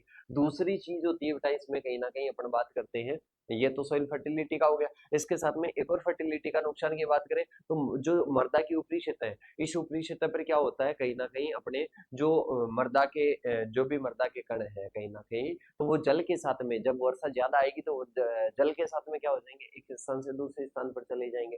दैट इज वो अपना सेकंड फैक्टर हो जाता है, उसको अपन बोलते हैं कहीं ना कहीं मिट्टी की उर्वरता में क्या हो जाती है, कमी हो जाती है। इसके बाद में देखिएगा मिट्टी का कटाव एंड शरण, मतलब तेज हवाएं और पानी क्या कर देते हैं, कहीं ना कहीं मिट्टी को क्या कर देते हैं, एक स्थान से दूसरे स्थान पर, जो फर्टाइल लेयर है वो कहीं ना कहीं एक स्थान से दूसरे स्थान पर चली जाएगी, दैट इज ये मिट्टी का कटाव और शरण हो जाएगा। इसके बाद में बात करते हैं नियंत्रित सिंचाई की कमी, मतलब बात करते हैं लेक ऑफ इरिगेशन फैसिलिटीज। अब अपने को पहले ही पता है कि ड्राईलैंड एग्रीकल्चर कर रहे हैं, मतलब वहां पर कहीं ना कहीं सिंचाई की तो फैसिलिटी है ही नहीं, ठीक है। इसके साथ में ही आता है फसल के रोग एवं कीट। अपने को पता है पानी की कमी और तनाव के कारण फसल कमजोर हो जाती है, और कमजोर के तो सब लागू होते हैं, घर वाले बोलते हैं ना कि जो कमजोर व्यक्ति होता है उसके हर कोई लागू होता है, वैसे ही अपन बात करते हैं तो कमजोर जब फसल हो जाती है तो उसके कीट और रोगों का जो आक्रमण है वो कहीं ना कहीं उन पर क्या होता है, अत्यधिक होता है। इसके साथ में ही लो क्रॉप यील्ड बात करते हैं तो उपरोक्त कारणों से कहीं ना कहीं उत्पादन क्या हो जाता है, कम हो जाता है, उत्पादन क्या हो जाता है, कम हो जाता है, और आर्थिक हानि हो जाती है। क्या हो जाती है बेटा, आर्थिक हानि हो जाती है। क्या हो जाती है, आर्थिक हानि हो जाती है, तो क्या हो जाएगा, लो क्रॉप यील्ड हो जाएगी। ये कहीं ना कहीं समस्याएं अपने को देखने को मिलती है। इसके बाद में अपन चलते हैं बेटा आगे की ओर। आगे आता है वैकल्पिक भूमि उपयोग प्रणाली एवं सूखा क्षेत्र के लिए उपयुक्त प्रणाली का वर्णन कीजिए। वैकल्पिक का मतलब क्या होता है बेटा, अल्टरनेट। क्या होता है, अल्टरनेट। जैसे कि अपन बात करते हैं, कोई व्यक्ति है जो कि क्या करता है, कहीं ना कहीं जीवित जीव से भोजन प्राप्त करता है। अब उसके पास में एक तो जीवित जीव का ऑप्शन है, दूसरा ऑप्शन है कि ये नहीं मिलेगा तो दूसरा ऑप्शन है, ये नहीं मिलेगा तो दूसरा ऑप्शन है, दैट इज अपन बात करते हैं उसको वैकल्पिक बोलते हैं। क्या बोलते हैं बेटा, उसको कहीं ना कहीं वैकल्पिक बोलते हैं। तो देखिएगा अपन बात करते हैं सबसे पहले वैकल्पिक भूमि उपयोग प्रणाली क्या है। वैकल्पिक भूमि उपयोग प्रणाली क्या है, तो उसके बारे में अपन बात करते हैं। सबसे पहले क्या है, तो देखो वैकल्पिक भूमि उपयोग प्रणाली का मतलब है भूमि का ऐसा उपयोग जो कि पारंपरिक खेती के अलावा भी किया जा सके। जो ट्रेडिशनल कर रहे हैं, ट्रेडिशनल वर्क कर रहे हैं, उसके अलावा भी एक्स्ट्रा वर्क भी अपने कर सके, दैट इज वो अपने क्या होता है, अल्टरनेट होता है। और इसमें कृषि के साथ साथ में वृक्षारोपण, पशुपालन, मछली पालन, इन गतिविधियों को शामिल करते हैं। इन गतिविधियों को क्या करते हैं, शामिल करते हैं। मतलब फसल उत्पादन तो कर रहे हैं बेटा, इसके साथ में वृक्षारोपण कर लो, पशुपालन कर लो, मछली पालन कर लो, चारागाह कर लो। तो बेटा इससे क्या होता है, कहीं ना कहीं अपनी जो इनकम है, अपनी जो आय है, वो डाइवर्सिफाई हो जाती है, कहीं ना कहीं विविध ऑप्शन हो जाते हैं, उनसे अपने को आय मिलती है। तो ये अल्टरनेट लैंड यूज सिस्टम होता है। वैकल्पिक के घटकों की बात करते हैं, तो सबसे पहले ऑब्जेक्टिव की बात करो बेटा, किसकी बात करो, ऑब्जेक्टिव या उद्देश्यों की बात करें कि जो अल्टरनेट लैंड यूज सिस्टम होते हैं उसके अल्टरनेट के उद्देश्य क्या होते हैं बेटा। सबसे पहला तो ये किसान को अत्यधिक क्या करना, मुनाफा देना है। तो बात करते हैं भूमि का सतत और बेहतर उपयोग, सबसे पहला क्या हो जाएगा, ये तो आय का स्रोत बढ़ना हो गया जो मैंने सबसे पहले बता दिया। इसके बाद में भूमि का सतत है, अपन बात करते हैं कि इसमें फिर चीजों की जरूरत नहीं पड़ेगी। जैसे कि अपन ने एक फसल लगा ली और इसके साथ में पशुओं का उत्पादन कर लिया, ठीक है। अब अपने इस फसल से क्या होगा, दाना प्राप्त होगा, इसको चारा प्राप्त होगा, इसको खिला देंगे, इससे गोबर प्राप्त होगा, इस मृदा को दे देंगे ताकि पौधे को न्यूट्रिएंट अवेलेबल हो जाएंगे। तो बेटा यहाँ पर अपने को केमिकल्स की जरूरत नहीं पड़ी। अब अपन किसका यूज नहीं करेंगे, केमिकल्स का प्रयोग नहीं करेंगे, बाहरी आदानों का, इनपुट्स का प्रयोग नहीं करेंगे। दैट इज ये अपने क्या होती है बेटा, ये कहीं ना कहीं अपने भूमि का सतत और बेहतर उपयोग को सुनिश्चित करती है। मतलब कहीं ना कहीं कि अपन सस्टेनेबल, अपन भी खेती करते रहे, अपने आने वाली पीढ़ियां भी खेती करती रहे। तो ये क्या होता है, कहीं ना कहीं सतत और बेहतर उपयोग को सुनिश्चित करता है। दैट इज इसको अपन क्या बोलते हैं बेटा, इसको कहीं ना कहीं अपन किस नाम से जानते हैं, इसको अपन जानते हैं सस्टेनेबल एग्रीकल्चर। मतलब लगातार प्रोडक्शन होता रहेगा, मृदा का, पर्यावरण का, इनका कोई ऐसा शोषण नहीं होगा, मतलब कोई दुरुपयोग नहीं होगा। इसके साथ में ही भूमि की उत्पादकता बढ़ती रहेगी और इसके साथ में पर्यावरण संरक्षण रहेगा। तो ये अल्टरनेट लैंड यूज सिस्टम के क्या है बेटा, ऑब्जेक्टिव है। और भूमि उपयोग की प्रणाली की बात करते हैं तो सबसे पहले आता है एग्रो फॉरेस्ट्री। अब मैं आपको इनको, पहले मैंने गैस पेपर वगैरह में, जो गैस पेपर के पहले वीडियो आई थी उसमें बताया भी था, अब मैं आपको समझाता हूँ एग्रो फॉरेस्ट्री क्या होता है।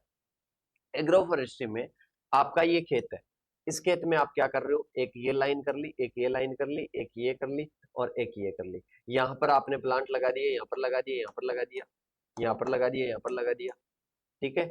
इस प्रकार से इधर भी लगा दिए, इधर भी लगा दिए, ठीक है। ज्यादा लगाने हो तो या फिर चारों तरफ लगा दिए।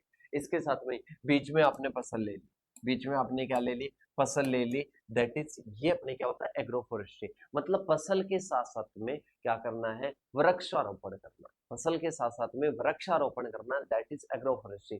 अब इन पेड़ों का, वृक्षों का जो भी ऑर्गेनिक मैटर पड़ेगा वो सीधा मृदा में पड़ने के बाद में अपघटन होगा, अपघटन होने के बाद में क्या होगा, न्यूट्रिएंट मिलेंगे। न्यूट्रिएंट किसको मिलेंगे, न्यूट्रिएंट अपने फसल को मिलेंगे। किसको मिलेंगे बेटा, फसल को मिलेंगे। दैट इज ये अपने क्या हो जाएगा, ये अपने एग्रो फॉरेस्ट्री हो जाएगा। क्या हो जाएगा, एग्रो फॉरेस्ट्री। अपन कृषि के साथ साथ में पेड़ों को लगाते हैं तो पेड़ों से और फसलों से, दोनों से क्या होती है, अपने को इनकम प्राप्त होती है। और इसके साथ में पशुपालन भी करते हैं। एक चीज तो मैंने बताई नहीं, एग्रो फॉरेस्ट्री में 3 चीजें करते हैं, एक फसल उत्पादन, एक वृक्ष और इसके साथ में ही एक पशुपालन, 3 चीजें करते हैं। एग्रो फॉरेस्ट्री सब्जेक्ट भी बड़ी होगी आपने। इसके बाद में आता है, यह मिट्टी की उर्वरता को बनाए रखता है और आय के विभिन्न स्रोत होते हैं। क्या होते हैं बेटा, आय के विभिन्न स्रोत होते हैं। पशुपालन से भी हो जाएगा, वृक्षों से भी हो जाएगा और कहीं ना कहीं फसलों से भी हो जाएगा।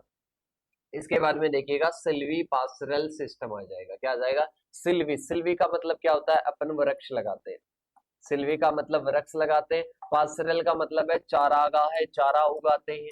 क्या करते हैं, चारा। वृक्षों के साथ साथ में चारागाह हो गया, और चारागाह में पशुओं को चरा लेंगे, तो ये क्या होता है, सिल्वी पास्टरल होता है। पेड़ों और चारागाहों का क्या होता है, संयोजन होता है। पेड़ों से इनकम प्राप्त हो जाएगी, चारागाह में पशुओं को क्या कर लेंगे, पाल लेंगे, पशुओं को चारा वगैरह खिला देंगे। दैट इज, इससे भी अपने को अच्छी इनकम प्राप्त हो जाती है, अच्छा अल्टरनेट यूज कर सकते हैं अपन लैंड का। इसके साथ में आता है फलोत्पादन, मतलब इसमें क्या करते हैं, ओनली फ्रूट्स का अपन क्या करते हैं, प्रोडक्शन करते हैं। इसके साथ में ही चरवाहे प्रथा, मतलब इसमें क्या होता है, चारागाह पर कहीं ना कहीं पशुपालन अपने को करना है, जो कि सूखा प्रभावित मृदा में आसानी से हो सकता है। इसके बाद में आता है मछली पालन, आपने कर दिया, मतलब जल स्रोतों का वैकल्पिक प्रयोग अगर करना है तो वहां पर आप क्या कर सकते हो, मछली पालन कर सकते हो। इससे कई सारे मैंने बताए थे बेटा कि agri horti silvi, agri horti silvi का मतलब है फसल लगा दी और वृक्ष लगा दिए और कहीं ना कहीं फ्रूट्स की क्रॉप्स लगा दी। ठीक है, तो अलग अलग क्या होते हैं, इसके सिस्टम्स होते हैं। इसके बारे में बात करते हैं, सूखा क्षेत्र के लिए कौन कौन सा उपयोग होता है। सूखा के लिए बात करते हैं जैसे कि शीशम, जंगली आंवला वगैरह, इनके साथ में अपन फॉरेस्ट्री कर सकते हैं। और चारागाह है आपने बना ली, ठीक है। इसके साथ में कम पानी में उगने वाले फल जैसे कि आंवला, बेल और जामुन उग जाएगा। और जल संरक्षण की टेक्निक्स आपने अपना ली, तो ये कहीं ना कहीं क्या होता है बेटा, ये कहीं ना कहीं शुष्क एरियाज में अप्लाई होते हैं। इसके बाद में आता है वैकल्पिक भूमि उपयोग, अगर अपन करते हैं ALUS अपनाते हैं, अल्टरनेट लैंड यूज सिस्टम करते हैं, तो इसके फायदे क्या है, इसके कहीं ना कहीं फायदे क्या है, इसके बेनिफिट्स क्या है। इसके फायदे बोले तो बेनिफिट्स क्या है, तो इन बेनिफिट्स की भी बात कर लेते हैं। देखिएगा, एक तो भूमि का क्षरण कम होता है, मतलब सोइल का एरोजन क्या होता है, रेड्यूस होता है। सोइल इरोजन क्या होता है बेटा, रेड्यूस होता है। और जल संरक्षण, कहीं ना कहीं वाटर कंजर्वेशन अपन करते हैं, किसानों की आय बढ़ती है, पर्यावरण संरक्षण होता है, और कहीं ना कहीं फसल को जोखिम क्या होता है, कम होता है। तो ये अपन पॉइंट्स पहले भी हर चीज में यही पढ़ते हैं। तो ज्यादातर भूमि का क्षरण कम हो जाएगा, जल का भी संरक्षण हो जाएगा, और किसानों की आय भी बढ़ जाएगी, पर्यावरण संरक्षण हो जाएगा, और जोखिम भी क्या हो जाएगा, कम हो जाएगा। अब आता है अपने पास में नेक्स्ट क्वेश्चन। नेक्स्ट क्वेश्चन क्या आता है बेटा, नेक्स्ट क्वेश्चन अपने पास में आता है कि अपने को क्रॉप को एडेप्शन और इसके साथ में मिटिगेशन की बात करेंगे। कि अपने कोई भी क्रॉप है बेटा, कोई भी फसल है, उस फसल को अपने को क्या करना है, एक तो अनुकूल बनाना है, एक तो सूखे के प्रति अनुकूल बनाना है, और दूसरी चीज अपने को करनी है उसको निवारण, निवारण की बात करते हैं, उसको कहीं ना कहीं मिटिगेशन करना है, मतलब ड्रोट को कम कर दो और ड्रोट के प्रति अनुकूल कर दो। दो मेथड होते हैं, जैसे कि सूखा आ रहा है भाई साहब, आपको बोले कि कोई सूखा आ रहा है तो उसका क्या करोगे, उसको फिर माइंड में, हमारा माइंड क्लिक करते ही बोलेगा कि एक तो हम पहली चीज तो ये कर सकते हैं कि सूखा को कम कर सकते हैं, मतलब मिटिगेशन। इसके साथ में दूसरा आता है कि हम इसके प्रति एडेप्शन भी कर सकते हैं। तो दो मेथड होते हैं, दोनों के बारे में बात करते हैं। पहले ड्रोट एडेप्शन की बात करते हैं।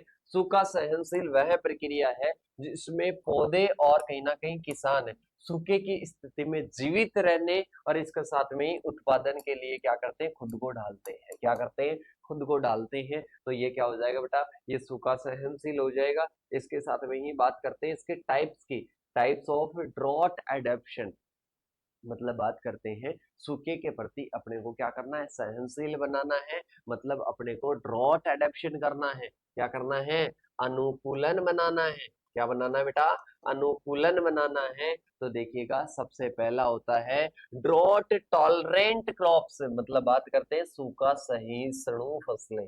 मतलब सबसे पहले एडेप्शन करना है तो सूखे के प्रति सहनशील किस्में तैयार कर दो। देखिएगा, ऐसी फसलें जो कि कम पानी में भी अच्छी पैदावार देती है, जैसे कि बाजरा, जवार, मक्का, ये क्या हो जाएगी, ये कहीं ना कहीं सूखा सहिष्णु फसलें हो जाएगी। जल संरक्षण के उपाय अपना लो, वाटर कंजर्वेशन के, जैसे कि मल्चिंग हो गया, टेरेसिंग हो गया, इसके साथ में नाली बनाना, मिट्टी में जल संरक्षण को ये क्या करते हैं, कहीं ना कहीं बढ़ावा देते हैं, कंजर्व करते हैं। इसके साथ में बेहतर सिंचाई प्रबंधन, मतलब बात करते हैं इरिगेशन का मैनेजमेंट। कहीं ना कहीं क्या करता है, सिंचाई का मैनेजमेंट कर लो तो ये भी कहीं ना कहीं क्या करता है, एडेप्शन बनाता है, मतलब कहीं ना कहीं अनुकूल बनाता है। इसके बाद में अपन चलते हैं बेटा जल संसाधनों का कुशल उपयोग, मतलब बात करते हैं efficient use of water resources. क्या हो जाएगा, efficient use of water resources, मतलब अपने पास में जो भी जल के जो भी संसाधन है उनका अपने को क्या करना है, कहीं ना कहीं इफिशियंट यूज करना है। अपने पास में जो भी जल वगैरह है उनका क्या करो, एक तो रिसाइकल वगैरह करो और उसका क्या करो, अच्छे से यूज करो, दैट इज एडेप्शन। इसके बाद में आता है फसल चक्र और मिश्रित खेती में क्या होता है, कहीं ना कहीं एडेप्शन होता है और कहीं ना कहीं सूखे के प्रति ये सहनशील होती है। इसके साथ में उपयुक्त बीज और किस्मों का चयन करो जो कि क्या हो, कहीं ना कहीं सूखे को सहनशील करने वाली हो।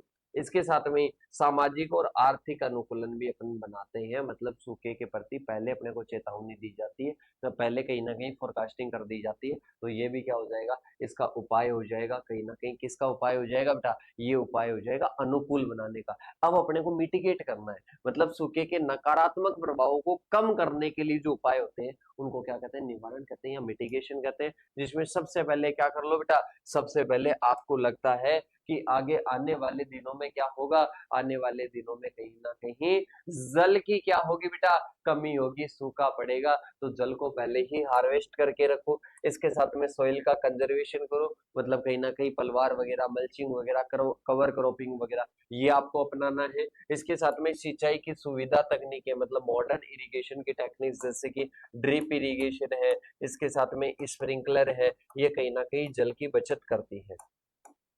स्प्रिंकलर सिस्टम वगैरह ये क्या करती है, ये कहीं ना कहीं जल की बचत करती है, जल की क्या करती है बेटा, बचत करती है। तो ये क्या हो जाएगी, सिंचाई के इस आधुनिक तकनीकें वगैरह अपन अप्लाई करते हैं। इसके बाद में अपन चलते हैं सूखा सहिष्णु फसल तकनीकें, मतलब इसमें क्या आता है, ड्रॉट रेसिस्टेंस क्रॉप टेक्निक्स, मतलब बात करते हैं जल संरक्षण वाली फसलों की क्या करनी है, खेती करनी है, तो सूखा सहिष्णु फसल तकनीकें आ जाएगी। इसके बाद में वाटर मैनेजमेंट प्लानिंग, मतलब बात करते हैं सिंचाई का समय और कहीं ना कहीं मात्रा सही करना और सूखे के अनुरूप अपने को क्या करनी है, योजना बनानी है। इसके साथ में प्राकृतिक संसाधनों का संरक्षण, जैसे कि वन संरक्षण हो जाएगा, जल स्रोतों का रख रखाव हो जाएगा, तो ये क्या हो जाएगा, ये कहीं ना कहीं प्राकृतिक संसाधनों का रख रखाव, इनका रख रखाव करेंगे तो कहीं ना कहीं अपने आप सूखा क्या हो जाएगा, मिटिगेट हो जाएगा, कम हो जाएगा। और इसके प्रति सूखा सहनशील के प्रति, इसको कम करने के प्रति अगर शिक्षा जागरूकता फैलाएंगे तो कहीं ना कहीं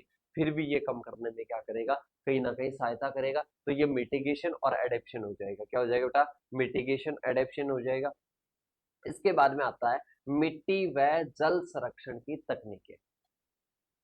एक आता है सोइल, एक क्या आता है, एक आता है अपने पास में वाटर, मतलब अपने को इनका कंजर्वेशन करना है, इनका संरक्षण करना है, हार्वेस्टिंग वाली नहीं है, कंजर्वेशन है। अपन बात करते हैं मृदा में तो बेटा सरण होता है, इसलिए अपन उसको क्या करते हैं, कहीं ना कहीं रोकते हैं। और मृदा में जो नमी है उसका आप संरक्षण करोगे तो उसको वाटर कंजर्वेशन कर देंगे। तो देखिएगा सबसे पहले बात करते हैं मिट्टी संरक्षण का उद्देश्य मिट्टी कटाव को रोकना और कहीं ना कहीं उपजाऊ शक्ति को बनाए रखना है। और इसके साथ में धूप, तेज हवा, मिट्टी बहाव को क्या होता है, मिट्टी का बहाव होता है, इसके साथ में जिससे जो जमीन है वो क्या हो जाती है, बंजर हो जाती है। इसलिए अपन क्या करते हैं, सोइल का कंजर्वेशन करते हैं। क्या करते हैं बेटा, सोइल का कंजर्वेशन करते हैं। इसकी अलग अलग टेक्निक्स है, जैसे कि सबसे पहले हो जाएगी बेटा टेरेसिंग, सबसे पहले क्या हो जाएगी, टेरेसिंग हो जाएगी। और टेरेसिंग जो टेक्निक्स है, टेरेसिंग जो टेक्निक्स है ये कहीं ना कहीं मृदा की क्या करता है, मृदा को संरक्षण करता है। बेटा ढलान वाला एरिया,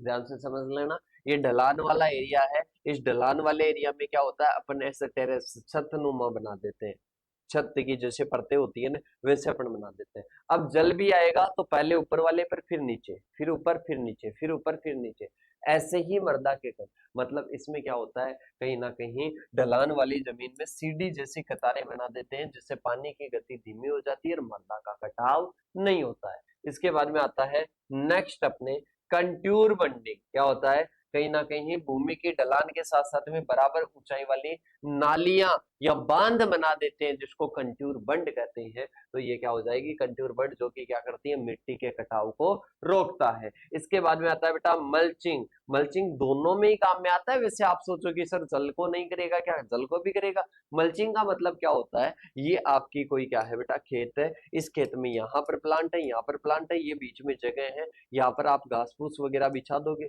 यहाँ पर घास फूस वगैरह बिछा दोगे, और इससे जो मृदा में जो नमी है वो नमी कहीं ना कहीं क्या होगी, वो नमी कहीं ना कहीं मृदा में रहेगी। पहला तो नमी वाला हो गया।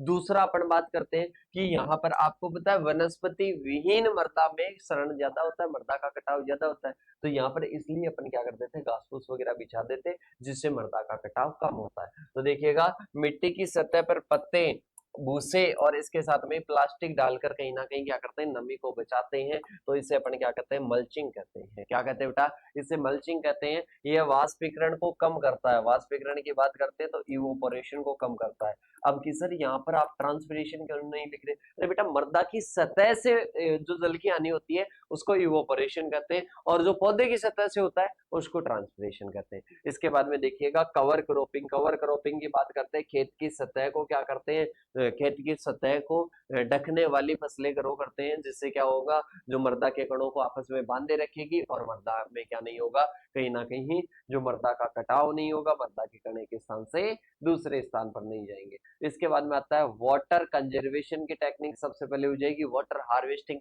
जल का क्या कर लेंगे, संरक्षण कर लेंगे बेटा। अब इसमें मेरे हिसाब से कोई ज्यादा डीपली वाली बातें नहीं है कि इसमें और भी अपन बताएं। ड्रिप इरिगेशन मतलब आप सिंचाई की विधि ड्रिप इरिगेशन अपनाओ, जिससे क्या होगा सीधी जो पानी की बूंदे जाएगी ना वो जड़ों तक जाएगी, पौधे की जड़ों तक जाएगी, मतलब दूसरी जगह जल की हानि होगी नहीं, कंजर्वेशन हो जाएगा। इसके बाद में स्प्रिंकलर, ये भी कहीं ना कहीं क्या करता है पानी को फसलों पर छिड़क कर सीधे रूप में देता है, मतलब इसमें भी जल की हानि और मेथड जैसे सरफेस फ्लो वाली होती है उनकी कंपेयर में क्या होता है कम नुकसान करता है पानी का।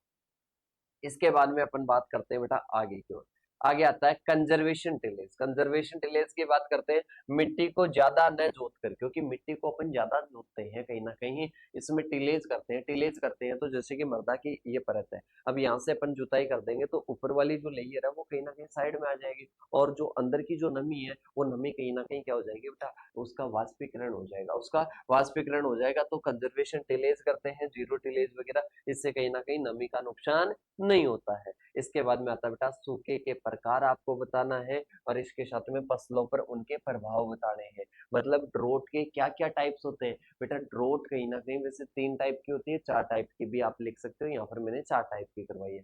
ड्रोट किसको बोलेंगे, जब जब क्या होता है सामान्य से कम वर्षा होती है, जब सामान्य से कम वर्षा होती है तो उसको अपन क्या कहते हैं बेटा, ड्रोट कहते हैं। सामान्य से कम वर्षा होती है तो उसको क्या कहते हैं, ड्रोट कहते हैं। तो देखिएगा सूखा वह प्राकृतिक स्थिति है जिसमें क्या होता है जब किसी क्षेत्र में बारिश की मात्रा काफी कम होती है और कहीं ना कहीं लंबी अवधि तक वर्षा होती नहीं है, लंबी अवधि तक वर्षा हो ही नहीं पाती है, तो उसे अपन क्या कहते हैं, उसे अपन सूखा कहते हैं। और इसके द्वारा क्या हो जाता है, मृदा में नमी कम हो जाती है।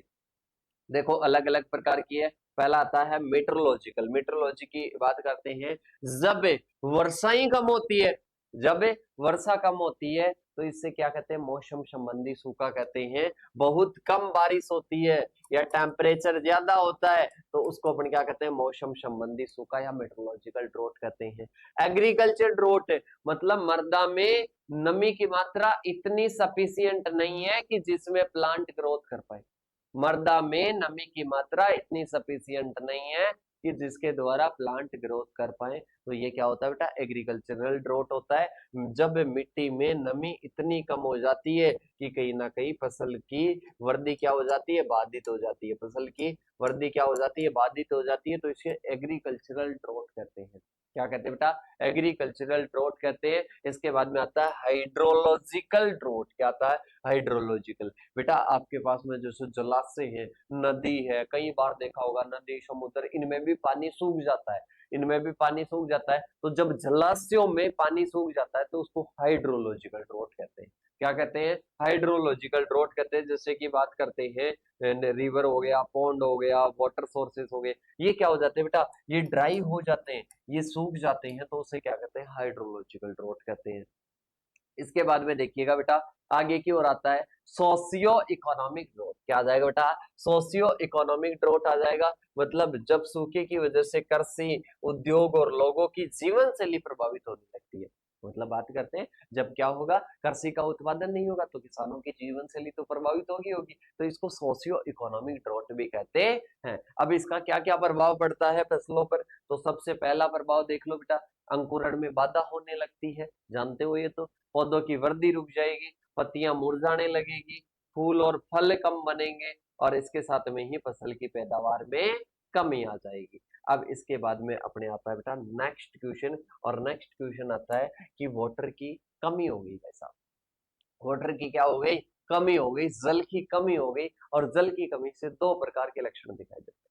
जल की कमी से दो प्रकार के लक्षण दिखाई देते हैं, एक बाहर की ओर एक मॉर्फोलॉजी होती है, एक अंदर की ओर फिजियोलॉजी होती है। तो मॉर्फोलॉजी और फिजियोलॉजी दो प्रकार के लक्षण प्रकट क्रिएट करते हैं जो अपने प्लांट्स होते हैं। तो जिसमें सबसे पहले क्या होता है, सबसे पहले वाटर डेफिक्ट की बात करते हैं तो कहीं ना कहीं क्या आता है, जल की बचत या जल की कमी तब होती है जब कहीं ना कहीं पौधों को आवश्यक मात्रा में पानी नहीं होता है। पौधों को पौधों को आवश्यक मात्रा में पानी नहीं मिल पाता है, आवश्यक मात्रा में पानी नहीं मिल पाता है तो उसे वाटर डेफिसिट कहते हैं। मतलब कहीं ना कहीं क्या कहते हैं, कहीं ना कहीं उसको जल की कमी कहते हैं। यह पौधों की वृद्धि विकास पर क्या करता है, नकारात्मक प्रभाव डालता है। क्या डालता है बेटा? नकारात्मक प्रभाव डालता है। देखिएगा सबसे पहले बात करते हैं जल की कमी का पौधों पर क्या क्या प्रभाव पड़ता है। सबसे पहले अपन बात करते हैं किसकी, मॉर्फोलॉजी की बात करते हैं, बाहर से दिखने वाले क्या क्या प्रभाव पड़ते हैं। तो इसमें सबसे पहले क्या होता है बेटा, सबसे पहले होता है पौधों की ऊंचाई और वृद्धि में कमी। क्या हो जाएगा बेटा? सबसे पहला पॉइंट हो जाएगा जिसकी अपन बात करते हैं कि पौधों की ऊंचाई और कहीं ना कहीं वृद्धि में क्या आती है, कमी आती है। मतलब ग्रोथ और इसके साथ में हाइट, ग्रोथ और हाइट में कमी, ग्रोथ और हाइट में क्या आती है, कमी आती है। जो प्लांट्स होते हैं, प्लांट्स की ग्रोथ और हाइट में जब कमी आती है तो वो क्या होता है बेटा, मॉर्फोलॉजिकल होता है, ये जल की कमी से होता है। दूसरा आता है पत्तियां सिकुड़ने लगती है, पत्तियां सिकुड़ने लगेगी और कहीं ना कहीं मुरझाने लगेगी, तो ये दूसरा सिम्टम दिखाई देता है। पत्तियों का रंग कैसा हो जाएगा, फीका हो जाएगा। जड़ों की जो प्रणाली है, रूट सिस्टम है, वो प्रभावित हो जाएगा। जड़ें क्या होने लगेगी, गहरी और लंबी हो सकती है। और इसके साथ में ही फोटोसिंथेसिस में कमी आने लगती है। फोटोसिंथेसिस को आप फिजियो में भी लिख सकते हो, मतलब ये क्या है, फिजियोलॉजिकल अपन लक्षण मान सकते हैं इसको। ठीक है, तो फिजियोलॉजी मतलब बात करते हैं बेटा, ध्यान से समझिएगा कि जब जल की कमी होगी स्टोमेटा बंद हो जाएंगे, सीधा सा पता है, स्टोमेटा बंद हो जाएंगे। स्टोमेटा बंद होंगे तो आपको पता है H2O नहीं मिलेगा, और H2O और CO2 मिलकर ही तो क्या करते हैं, फोटोसिंथेसिस करते हैं। तो क्या होता है, कहीं ना कहीं फोटोसिंथेसिस क्या हो जाता है, कम हो जाता है, क्योंकि H2O से O2 ली जाती है। अब जब O2 नहीं मिल रही है तो कैसे हो पाएगा। ठीक है, इसके बाद में अपन बात करते हैं बेटा आगे की ओर। आगे अपने पास में आता है फसल उत्पादन में कमी। मतलब क्या होता है, इससे कहीं ना कहीं यील्ड में भी क्या आ जाती है बेटा, कमी आ जाती है। और ट्रांसपिरेशन, ट्रांसपिरेशन की बात करते हैं, ये भी क्या हो जाएगा, फिजियोलॉजिकल हो जाएगा। मतलब इससे क्या होता है, वाष्पोत्सर्जन में भी क्या आती है बेटा, कमी आती है। वाष्पोत्सर्जन कहाँ से होगा, जब ग्रोथ में पानी नहीं है तो। अरे सीधा सा पता है कि नहीं है, जब पानी नहीं होगा, अरे तो वाष्पोत्सर्जन किसका कर दोगे, प्लांट तो पहले ही रो रहा है कि मेरे पास में तो पानी नहीं है, पानी नहीं है, पानी नहीं है। और आप बात करते हो ट्रांसपिरेशन के, ट्रांसपिरेशन कहाँ से हो जाएगा, अजीब बात में हो जाता। ठीक है, तो आपके माइंड में और भी कई सारे लक्षण आ रहे हैं तो वो आप लिख सकते हो इसमें। अब इसके बाद में अपन चलते हैं आगे की ओर। ठीक है, आगे अपने आता है जल की कमी के शारीरिक। बेटा वो अपने क्या हो गए, वो कहीं ना कहीं मिक्स में हो गए। अब अलग से मैं बता देता हूँ मॉर्फोलॉजिकल में क्या क्या है। मॉर्फोलॉजिकल में ऊंचाई कम हो जाएगी, झुलस जाएगी, आकार छोटा हो जाएगा, जड़ प्रणाली बदल जाएगी, और फ्लावर वगैरह, फ्रूट नंबर वगैरह बदल जाएंगे। और ये फोटोसिंथेसिस और ट्रांसपिरेशन में क्या आ जाएगी, कमी आ जाएगी। क्लोरोफिल कम हो जाएगा, पोषक तत्व उपलब्ध नहीं होंगे, क्योंकि आपको पता है पोषक तत्व किस रूप में लेते हैं, विलियन के रूप में, घोल के रूप में लेते हैं। घोल कब बनाएगा, जब जल होगा तब बनाएगा। ठीक है, तो ये हो जाएगा हार्मोनल असंतुलन हो जाएगा और loss of the cell turgor. तो ये क्या हो गया, दोनों का अलग अलग भी हो गया, तो अलग अलग भी आप लिख सकते हो या कॉमन भी लिख सकते हो। इसके बाद में अपन चलते हैं बेटा आगे की ओर। आगे आता है नेक्स्ट क्वेश्चन, वाटर हार्वेस्टिंग क्या है, महत्व बताओ, टेक्निक्स बताओ। अरे बेटा वाटर हार्वेस्टिंग पॉन्ड नहीं बनाते क्या, फार्म पॉन्ड बनाते हो, और इसके साथ में अंडरग्राउंड टैंक बनाते हो, खडीन बनाते हो, जोहड़ बनाते हो, इसके साथ में ही बात करते हैं तो इन सिटू कंजर्वेशन करते हो। अरे जहां पर नमी है वहीं पर कर लो, ठीक है, तो उसी को अपन क्या कहते हैं, वाटर हार्वेस्टिंग कहते हैं।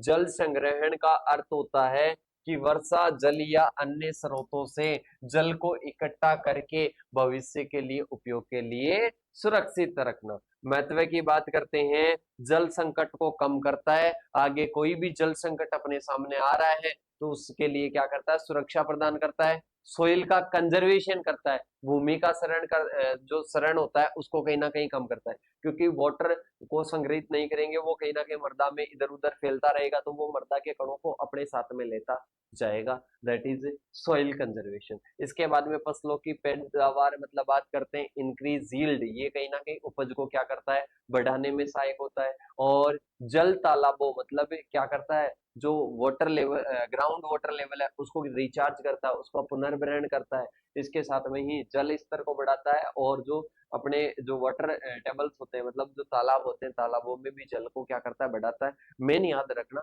ग्राउंड वाटर लेवल जो भूमिगत जल है उसको क्या करता है, इंक्रीज करता है।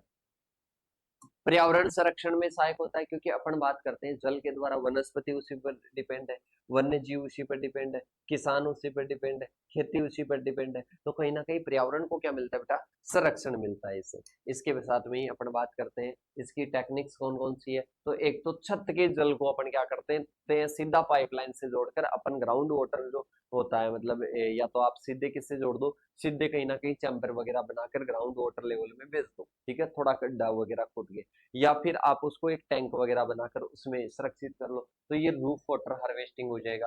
फिर आता है ग्राउंड वाटर हार्वेस्टिंग, वो मैंने बताया कि अपनी कॉलेज की ओर मैंने एक दूसरी वीडियो में जो अपने ओल्ड पेपर वाली थी उस वीडियो में बताया बेटा कि अपनी जैसे कॉलेज होती है, कॉलेज के चारों ओर पाइप लगे होते हैं, वो पाइप कहीं ना कहीं एक चैम्बर में उस पानी को छोड़ते हैं, और वो चैम्बर कहीं ना कहीं नीचे की ओर गड्ढा होता है और उसमें पानी जाता है, ओनली किसमें जाता है, उसमें पानी जाता है, वो कहीं ना कहीं किसको, एक जगह पर, बेटा एग्जाम्पल भी बताया था कि ऐसे पानी फैल रहा है, ठीक है, अब मैं इसको एक बिंदु पर मैं इसको क्या कर देता हूँ, स्टोर कर देता हूँ, तो अब ये नीचे की ओर रिस रिस कर ग्राउंड वाटर लेवल को क्या कर देगा, बढ़ा देगा। इसी प्रकार से कहीं ना कहीं एक तो क्या होता है, ग्राउंड वाटर हार्वेस्टिंग होता है, और इसके बाद में आता है कंट्यूर ट्रेंचेज या बंड्स, अपने ढलान है और कहीं ना कहीं ढलान ऐसे आ रही है, अब उस ढलान में अपन सीढ़ियां बना देते हैं, तो पहले पहली सीढ़ी से दूसरी सीढ़ी पर आएगा, दूसरी सीढ़ी पर चौथी सीढ़ी पर, इस प्रकार से कहीं ना कहीं मृदा का कटाव नहीं होता है, जल का संरक्षण हो जाता है, दैट इज ये कंट्यूर ट्रेंचेज आ जाएगा। इसके साथ में आपको पता है बेटा, आपके खेत में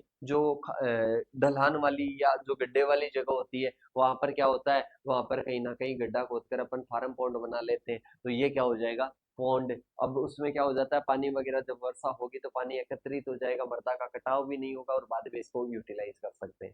इसके बाद में आता है नहर के जल का संचय कर सकते हैं, नहर में बेच सकते हैं, और जहां पर जल है जैसे कि खडीन वगैरह अपन बनाते हैं, जोहड़ वगैरह बनाते हैं, कुंड वगैरह बनाते हैं, ये जहां पर वाटर है वहीं पर अपन क्या कर देते हैं, चेक डैम बना देते हैं, वहीं पर अपन क्या कर देते हैं, कहीं ना कहीं खडीन वगैरह ये स्ट्रक्चर बनाकर वहीं पर जल को संरक्षित कर लेते हैं, और फिर बाद में सब्जियां वगैरह उगा लेते हैं उस पानी से। तो ये क्या होता है बेटा, वाटर हार्वेस्टिंग की क्या है, डिफरेंट टेक्निक्स है। इसके बाद में आता है वाटर हार्वेस्टिंग की क्या हो चुका है, दोबारा से क्वेश्चन क्या हो चुका है, रिपीट हो चुका है, अपन ने इसकी क्या कर लिए बेटा, चर्चा कर ली है। नेक्स्ट आता है water shade and integrated water shade क्या है बेटा। देखो अपन बात करते हैं, जैसे कि मैंने शुरू में ही बता दिया था कि ये अपने कोई एरिया है, इस एरिया में आपको पता है जैसे ही वर्षा होगी तो पानी होगा पूरे एरिया में, तो अपन क्या करते हैं, ये कोई नदी है, यहाँ से यहाँ तक एक रास्ता बना दिया और इस रास्ते में सारा पानी आ जाएगा और पूरे को यहाँ पर एकत्रित कर लेंगे। अब फिर बाद में एकत्रित कर लिया, इसके बाद में भाई साहब इस पूरे एरिया में पानी की सप्लाई हो जाएगी, आपको वनस्पति को चाहिए, खेती के लिए चाहिए, वन्य जीवों के लिए चाहिए, किसी के लिए भी चाहिए, तो यहाँ का जो एरिया है ना अलग सा ही दिखेगा, क्योंकि यहाँ पर क्या किया है, यहाँ पर पहले उन्होंने एफर्ट्स किया है, एक ही रास्ते पर वाटर शेड बनाकर एक ही रास्ते पर एक ही जगह पर क्या कर दिया, जल का संरक्षण कर दिया, इससे ग्राउंड वाटर लेवल भी बढ़ता है। ठीक है। इसके साथ में ही वाटर शेड एक भौगोलिक क्षेत्र होता है जहां पर सारा वर्षा जल एक सामान्य जल निकास से क्या होता है, कहीं ना कहीं इसमें क्या होता है, एकत्रित होता है। इसमें एकत्रित हो रहा है एक जल निकास से। ठीक है। इसके साथ में ही बात करते हैं एकीकृत की बात करते हैं। यह प्रबंधन में पूरे वाटरशेड क्षेत्र में जल, मिट्टी, वनस्पति और संसाधनों का सामूहिक और संतुलित उपयोग होता है।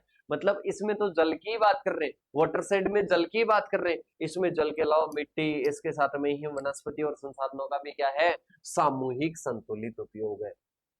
इसके बाद में अपन चलते हैं बेटा आगे की ओर, कॉन्सेप्ट की बात करते हैं। तो बेटा इसका मेन उद्देश्य होता है, मैंने बताया कि आसपास के वन्य जीव है, पशु है, किसान है, खेती है और कहीं ना कहीं वनस्पति है, उसका क्या हो जाता है, पूरा कॉन्सेप्ट के साथ में पूरी सारी चीजों का क्या हो जाता है बेटा, मैनेजमेंट हो जाता है। तो सबका क्या हो जाता है, देखभाल हो जाता है और कहीं ना कहीं उससे पर्यावरण का संतुलन बना रहता है। इससे ग्रामीण लोगों के जीवन स्तर में सुधार होता है और कहीं ना कहीं जल का संरक्षण होता है, जो मृदा का शरण है वो रुक जाता है। क्योंकि कहीं ना कहीं अपन बात करते हैं मृदा का शरण बढ़ने लगता है, ऐसे जल बहता रहेगा तो मृदा का शरण बढ़ता रहेगा, तो वो भी क्या हो जाता है बेटा, रेड्यूस हो जाता है। इसके बाद में आता है इसके इंपॉर्टेंस की बात करते हैं, ऑब्जेक्टिव्स की बात करते हैं। तो सबसे पहला ऑब्जेक्टिव है कि इसमें क्या किया जाता है, इसमें कहीं ना कहीं मृदा के कटाव को रोका जाता है, मृदा के कटाव को, मृदा के शरण को रोका जाता है और कहीं ना कहीं जल संरक्षण और पुनर्भरण, मतलब बात करते हैं वाटर को कंजर्व किया जाता है और इसको रिचार्ज किया जाता है, ग्राउंड वाटर लेवल को बढ़ाया जाता है